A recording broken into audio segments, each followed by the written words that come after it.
Hello, and welcome to Astronomy Daily, your daily guide to what's happening in space. I'm Anna. And I'm Avery. It is Tuesday, February 24th, 2026, and we have a busy show for you today. We do. The big headline, the one everyone in the space community is talking about right now, is Artemis, and specifically what is happening to that rocket at this very moment. Quite literally, as we record this, the SLS rocket is making a very slow journey, about 1 mile per hour, back to its garage. We have all the details on that. We also have a genuinely exciting story from Mars, a wild mission concept to chase an interstellar comet. China's mystery spaceplane is back in orbit, and we wrap up with some beautiful red giant science that solves a mystery that's been bugging astronomers since the 1970s. Plus, we run through this week's launch schedule, and it is surprisingly busy despite all the Artemis drama. Let's get into it. So, Avery, let's start with Artemis, because this is a story that has taken yet another dramatic turn. Honestly, Anna, this one stings a little, because just last week we were watching a really successful second wet dress rehearsal, and NASA was talking about March 6th as a real launch date. Things were looking good. And then Saturday happened. Overnight on February 21st, engineers noticed something concerning, an interruption in the flow of helium to the rocket's upper stage, specifically the Interim Cryogenic Propulsion Stage, or ICPS. And just to be clear for listeners who might be newer to the show, what does the ICPS actually do? Great question. The ICPS is the upper stage of the SLS rocket. It sits above the core stage and it's what fires to push Orion and the crew on their translunar trajectory toward the moon. It uses helium internally to do two critical jobs. It maintains environmental conditions around its engine, and it pressurizes the liquid hydrogen and liquid oxygen propellant tanks. So helium is not optional. Helium is fundamental. And this helium flow issue appeared after the wet dress rehearsal had completed, not during it, which makes it particularly tricky to pin down. Exactly. The WDR itself went smoothly. It was during reconfiguration afterward that data showed the interruption. NASA Administrator Jared Isaacman posted about it on Saturday, saying the team was investigating three possible causes: a blocked filter between the vehicle and ground support equipment, a failed quick disconnect umbilical interface, or a failed check valve on the vehicle, similar to what caused delays on Artemis 1. And regardless of which of those three it turns out to be, the answer is the same? The answer is always the same. They have to go back to the vehicle assembly building. You can't fix any of those things on the launch pad. So NASA confirmed a rollback, and that rollback is happening today, February 24th. The SLS, Orion, and the whole stack are being loaded onto the crawler and making that 4.2-mile journey back to the VAB at roughly 1 mile per hour. Which takes several hours. It is not a fast vehicle. It's not. The crawler itself weighs about 6.5 million pounds unloaded, and it's burning around 165 gallons of diesel per mile. It is an extraordinary piece of engineering in its own right. So where does this leave the mission timeline? March is definitively off the table. Isaacman was very clear about that. April is now the earliest possible window, and NASA has said that quick action to get back to the VAB could still preserve April. A full media briefing is expected this week. The crew, Commander Reed Wiseman, pilot Victor Glover, mission specialist Christina Koch, and Canadian astronaut Jeremy Hansen, had just entered quarantine and have now been released again. This would be their second exit from quarantine. Which tells you something about how hard this process has been. And this is still the first crewed mission beyond low Earth orbit since Apollo 17 in 1972. The stakes are enormous. They really are. NASA's under pressure, both from the public and from the White House, to get this done. Isaacman has been quite transparent about the challenges, which is appreciated. We'll keep you updated as the investigation progresses. A media briefing is expected this week. Okay, let's lift the mood a little because our next story is genuinely brilliant, and it comes from Mars. This is one of my favorites of the week. NASA's Perseverance rover has just been given something that effectively functions as GPS on a planet that has no GPS satellites whatsoever. So, how do you navigate on Mars? Walk us through how it used to work. So, historically, Perseverance used a system called visual odometry. Every few feet, it takes camera images of the surrounding rocks and geological features, and it tracks how those features shift in frame to estimate how far it's moved. It's clever, but the problem is that tiny errors add up. On a long drive, the rover's internal sense of where it is could be off by more than 35 meters. That's over 100 feet. When it hit that threshold of uncertainty, its safety systems would kick in and it would just stop and wait for instructions from Earth. And with communication delays of up to 24 hours, that could mean an entire day of lost exploration time. Exactly. So NASA's Jet Propulsion Lab developed a new system called Mars Global Localization. Here's how it works. Perseverance takes a full 360-degree panorama with its navigation cameras. Then an algorithm compares that ground-level view with high-resolution orbital maps captured by the Mars Reconnaissance Orbiter far above. It matches the terrain, the ridges, rocks, slopes, and triangulates an exact position. The whole process takes about 2 minutes. 2 minutes to know where you are with 25-centimeter accuracy? That is remarkable. What makes it even cleverer is where the computing power comes from. It runs on the helicopter base station, the processor that Perseverance used to communicate with Ingenuity. Ingenuity flew its 72nd and final flight last year, so that processor was sitting idle. It runs more than 100 times faster than the rover's main computers. The team essentially repurposed it. So Ingenuity keeps giving even in retirement. It really does. Mars Global Localization was used successfully for the first time in regular mission operations on February 2nd and again on February 16th. JPL's chief engineer of robotics operations, Vandy Verma, described it as giving the rover GPS, saying it can now drive for potentially unlimited distances without calling home. And this has implications beyond just Mars, doesn't it? Big implications. NASA's already looking at adapting this for future lunar missions, where you have difficult lighting conditions and long, cold nights that make precise location data even more critical. And if we ever have astronauts driving pressurized rovers on Mars, they won't be able to wait for Houston to tell them where they are. This is exactly the kind of technology they'll need. What a story. 5 years on Mars and Perseverance just keeps getting smarter. And hopefully, so are we. Now, this next story, I love this one because it is genuinely audacious. We're talking about a mission concept that was published this week for chasing down an interstellar comet. Avery, set the scene. Right. So our audience will remember Comet 3I/ATLS, the third confirmed interstellar object ever detected in our solar system, discovered in July 2025. It came screaming through from outside the solar system, made its closest approach to the sun last October, swung past Venus in November, and came closest to Earth in December. It is now racing away from us at over 60 kilometers per second. Which is extraordinarily fast. For context, that's faster than any spacecraft humanity has ever launched. Much faster, and that speed is the whole problem. Researchers from the Initiative for Interstellar Studies published new work this week, exploring how you could actually send a spacecraft to intercept it. The short answer is you need to do something genuinely extreme. They call it a solar Oberth maneuver. Explain that to us.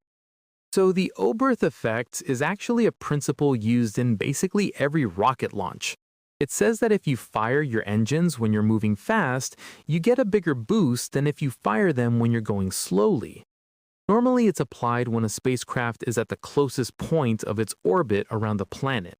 What this mission proposes is doing it at the closest point of a solar orbit, a literal close flyby of the sun itself. We're talking 3.2 solar radii from the sun's surface. That is extremely close. How close is that actually? To put it in perspective, the Parker Solar Probe goes closer, but even that is an extraordinary engineering challenge. At that distance, the heat and radiation are intense. The spacecraft would need serious shielding. But the gravitational kick from firing your engines that close to the sun is so powerful that you could theoretically reach speeds never achieved by human-made objects. And then you'd still need how long to actually reach 3I-ATLS? If launched in 2025, which the researchers identify as the optimal window based on the alignment of Earth, Jupiter, the Sun, and the Comet, the spacecraft would reach 3I-ATLS by around 2085, at a distance of approximately 732 astronomical units from the Sun. For comparison, Voyager 1 has been traveling for nearly 50 years and is only at about 170 AU. So this would be the most distant rendezvous in human history. By a massive margin. And only a flyby would be possible, not orbit insertion, because both the spacecraft and the comet would be moving so fast. But even a flyby would be extraordinary, because 3I-ATLS didn't form in our solar system. It formed around a different star, possibly one that no longer exists. Its chemical fingerprints could tell us things about planetary formation elsewhere in the galaxy that we simply cannot learn any other way. It's one of those stories where the scale of ambition just takes your breath away. Is there any serious movement toward actually doing this? The researchers are clear this is a proposal, not a funded mission, but 2035 is only 9 years away. Decisions would need to start being made soon, and 3I Atlas won't be the last interstellar visitor. The more of these we find, the more valuable the case for chasing one becomes.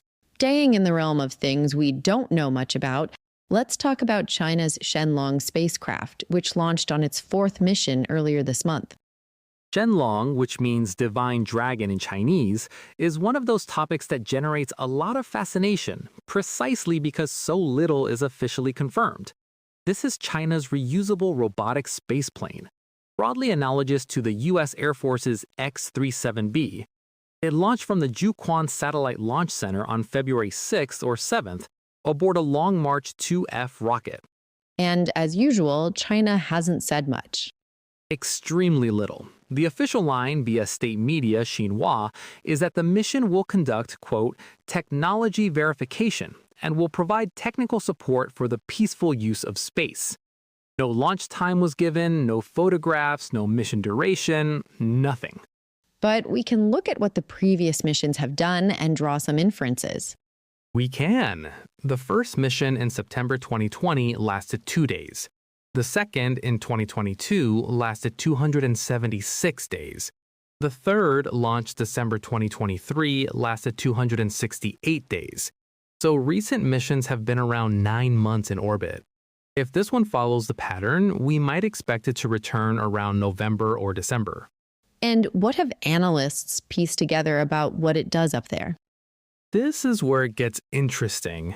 Western space tracking organizations, including the U.S. Space Force and private space situational awareness companies, have observed that Shenlong conducts what are called rendezvous and proximity operations. It maneuvers close to other objects in orbit. It has deployed small objects, possible sub-satellites, during at least 2 previous missions. One of those objects was observed transmitting signals over North America, leading some analysts to describe it as a potential mobile signals intelligence platform. And the anti-satellite angle? Analysts are cautious. Some experts point out that Shenlong's small payload bay and limited power generation make it an unlikely direct space weapon. But the ability to approach other satellites at close range is inherently dual use. It could be inspection, it could be servicing, it could be something else.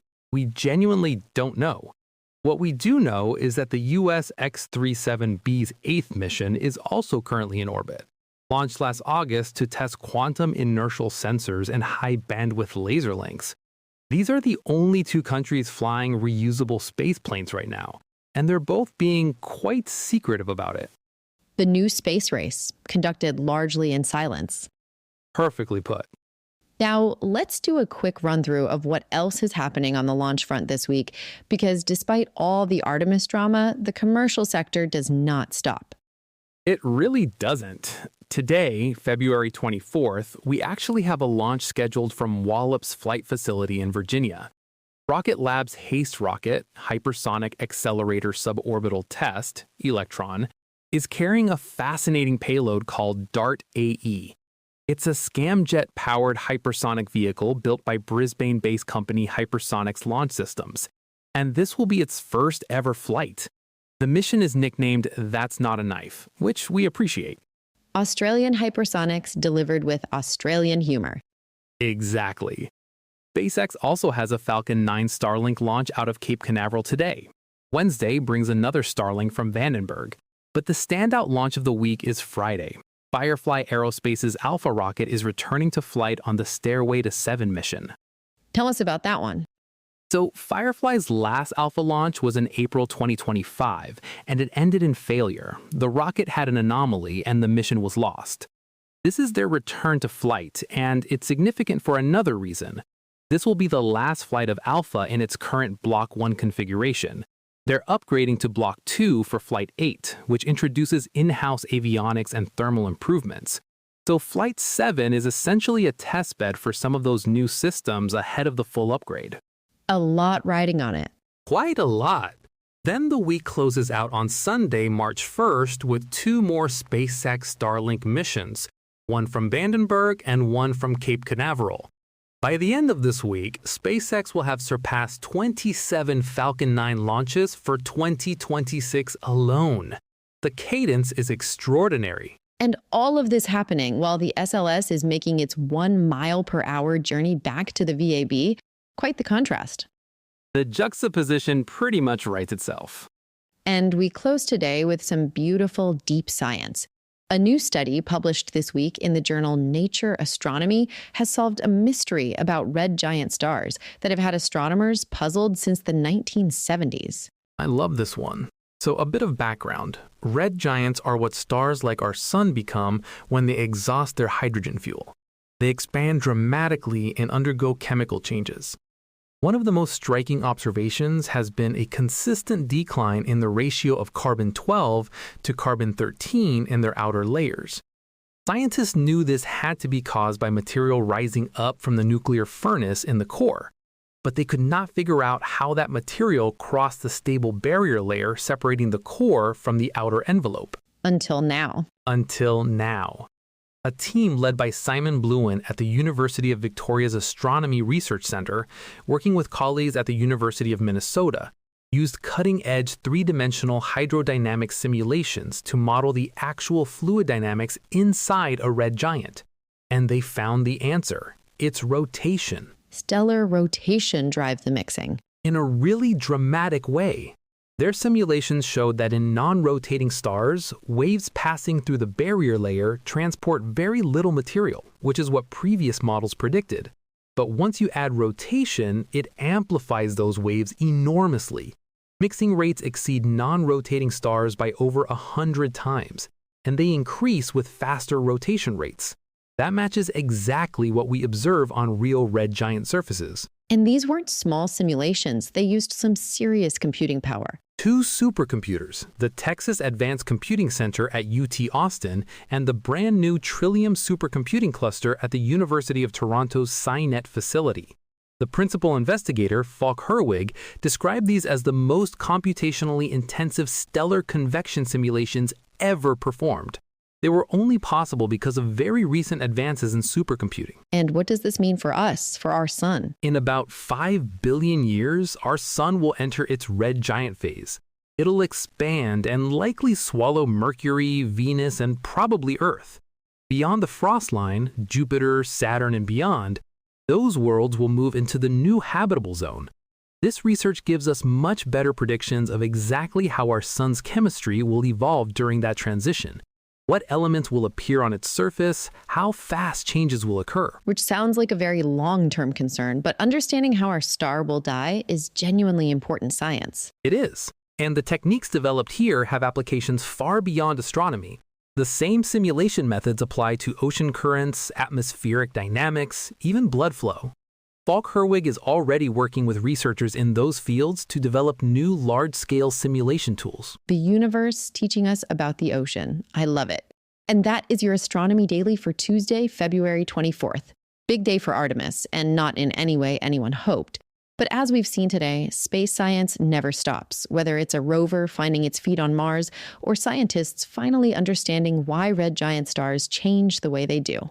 If you want to keep up with the Artemis rollback developments, we'll have updates in tomorrow's show once NASA has held that media briefing. In the meantime, you can find us at astronomydaily.io and at Astro Daily Pod across all your social platforms. Subscribe if you haven't already. Leave us a review if you have a moment. It really does help. And we will see you tomorrow. Clear skies, everyone. Clear skies.